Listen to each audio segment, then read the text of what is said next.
My name is Godfrey Kanoti, the party leader of Democratic National Alliance, the DNA. I think I'll only address one or address the point Mheshimiwa Wamalwa had started. The appetite and the greed that we are seeing with this government on the sale of public assets, which are actually a national heritage, is one thing, whereby you find a very weak parastatal. Instead of strengthening it, instead of using the ministries, the money that are allocated to strengthen and create jobs, we are selling them.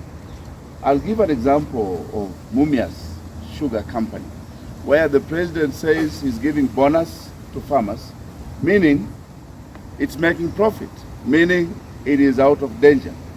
So the biggest question is, why do we still have the receiver managers on the ground in the factory?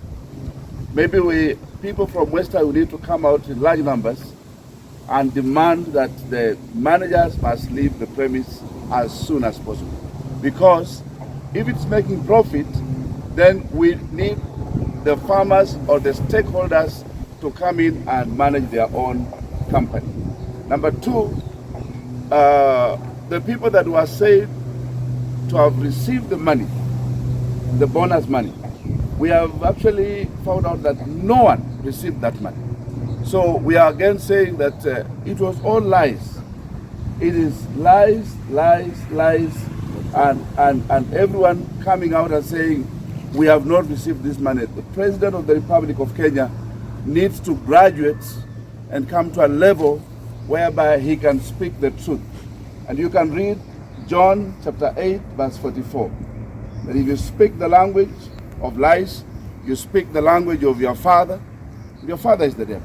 So we are saying we want to worship God. And if truly we worship God, then we must speak the truth and speak the truth. Asante. Thank you. I think I'll invite my deputy party leader, who is a great leader and champion in the sugar sector, to say a word on the sugar sector reforms and what needs to be done in terms of strengthening this very critical subsector of our economy.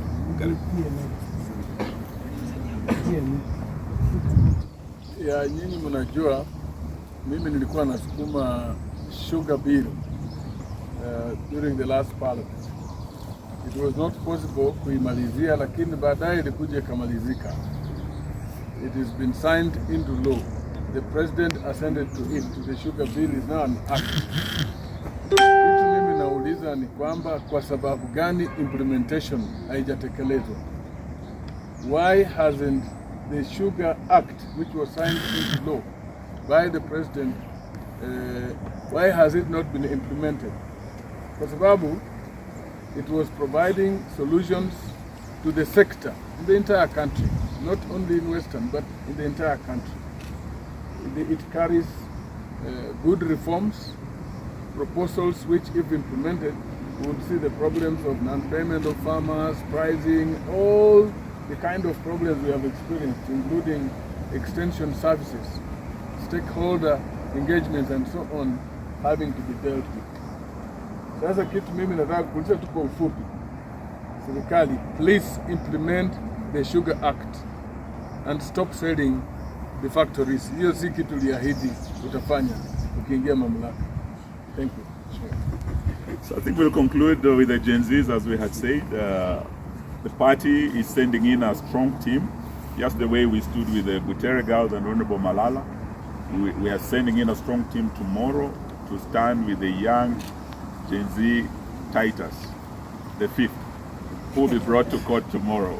But we wanted to hear a word from our youth leaders from the party, who will be in court tomorrow to stand in solidarity with the young people of this country against the growing dictatorship in our country. Karibu, Ruto. My party leader and all protocols observed. My name is Ruth Ambogo, a member of the party, young member of the party. And today I stand here with a very saddened heart. Saddened because a president who claims to fear God does not fear the voice of young people. And when I say saddened that he does not fear the voice of young people, what I mean is this. The voice of young people in any nation is the voice of the nation and is the voice of God. So you cannot claim to fear God and not fear the voice of young people. Young people took to the streets in 2024 and resoundingly said, these are the issues affecting us. They never said these were issues affecting them personally, but they said these were issues affecting them both on a personal, on a family, education-wise, and all sectors that affect them directly and indirectly. And I want to give a warning statement to the current regime that you cannot kill the voice of young people. Today we might be speaking about the sugar companies. We might be speaking about Kenya Ports Authority. And as young people, I'd like you to wake up once again, because if these are auctioned to the highest bidders, 50 years from now, 20 years from now, Gen Zs will be turning 40. 30 years from now, Gen Zs will be 50-year-olds with children who will be looking for jobs in these parastatals and not having an avenue or even platforms to have jobs. Now, on to the Bill of Rights. We thought that this government would say, enough is enough, we have killed more than enough. We have arrested illegally more than enough. But it appears that the complexities they have, the personality complexities where a young man simply declares himself the fifth, is arrested. We still have abductions going on. Quite sad that he calls himself a Pan-Africanist.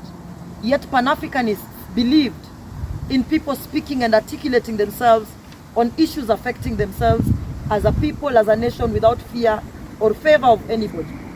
We are giving a warning to this regime that we are coming back.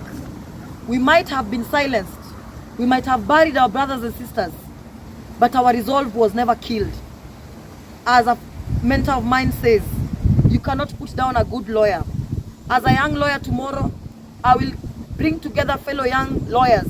We will go to court.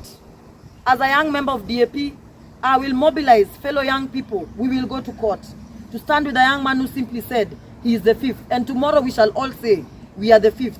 Will you arrest all of us? Will you abduct all of us? Will you kill all of us? The answer is this, Mr. President. It is a no. And as DAP, we are coming up. Young people are joining en masse. And I will still call upon fellow young people. I will remind the young people that when you see political parties that stand for you on issues of companies being auctioned, those are the parties to join. The parties that articulate issues of young people are the parties to join. And that party is DAP Kenya. I look forward to welcoming all of you to the Youth League of DAP. Asanteni sana. Between the government and the opposition. So that is the underlying principle that informed the process at Bomas. We do believe that there's a deliberate effort to hijack the process, which is at the tail end now.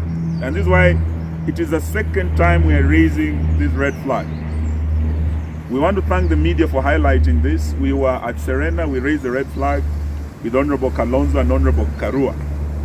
And we told them even the president's own lawyer, Katwa Kigen, was being pushed to enter that IEBC. We even highlighted the name of a lady who was a UDA official that was being pushed by Bwana Ruto to be part of this IEBC. And we are saying it is so obvious, the names that are being, the preferred names that are being, highlighted are the preferred candidates, the Chebukatis that Ruto wants. We will not accept. But we want to say that he must honor the principle of consultation and concurrence, and he must consult the opposition. ODM is not the opposition. Raila Odinga is not the opposition. They have joined the broad-based government. They have signed a post-election pact at KICC. Therefore, Bwana Ruto and Bwana Raila, who are both part of the broad-based government and the main shareholders, cannot be consulting themselves. They are government, they must consult the opposition. And that's why we are demanding that we are at the tail end of this process, that principle must be respected and adhered to. Otherwise, the process might abort. We might end up with an aborted child who will not be owned by Kenyans, who will not be accepted by Kenyans, and that will be a great tragedy and a threat to our democracy. Can we have the last one? Thank you. Kama umeridhika, let me thank you once more for your patience and